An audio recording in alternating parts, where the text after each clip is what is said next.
موږ په خپله د لې کم از کم مثال پکوړه د پټاټو والا هم پخو او پیاز والا هم پخو او بانجان والا هم پخو.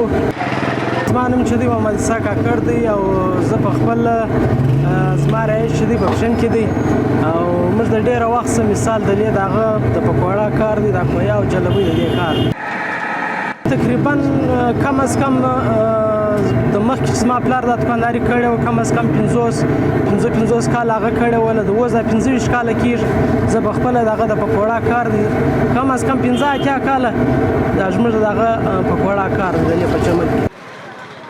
د پکوړه د مثال هر ټیم وي که روزه یم وي که روزه نه یم دغه پکوړه پخو د روزه کې نو مثال دا دی پکوړه در د مخه څخه ډېره وځي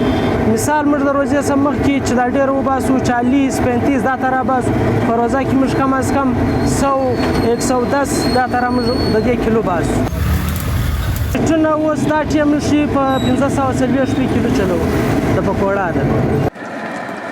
موږ د پکوړه سره خلک په دې وجه ډېر مینه او محبت لري چې مثال موږ ډېره ښه پکوړه پخو بیا د چمن د اطراف څخه چې کم خلک دي هغه ټوټل د لې راځي چې موږ سره پکوړه وړي. مخکې مثال موږ له بارډر والا راکړو نن سبا د پاسپورټ مسله چلیږي حکومت ته موږ دا وایي چې پاسپورټ مه کوه دی بیا هم پاسپورټ کوي د هغه په وجه باندې د افغانستان څخه موږ له خلک اوس نه راځي مخکې د بارډر والا موږ له راکړو د دې ځای څخه پکوړه وړل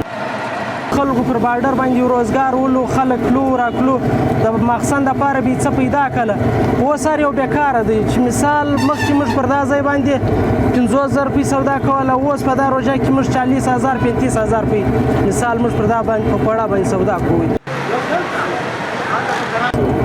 ګراني خو وروره چې یو حکومت ځي بل راځي هغه د ګراني اول یې ګراني ورسره راخیستې نو موږ په خپله ګراني خو په دا وجه د اوس د پیاز زړۍ په 1200 روپۍ د مخکې په 1500 په 600 روپیو نو دومره ګراني هم دی نه چې ګراني نشته.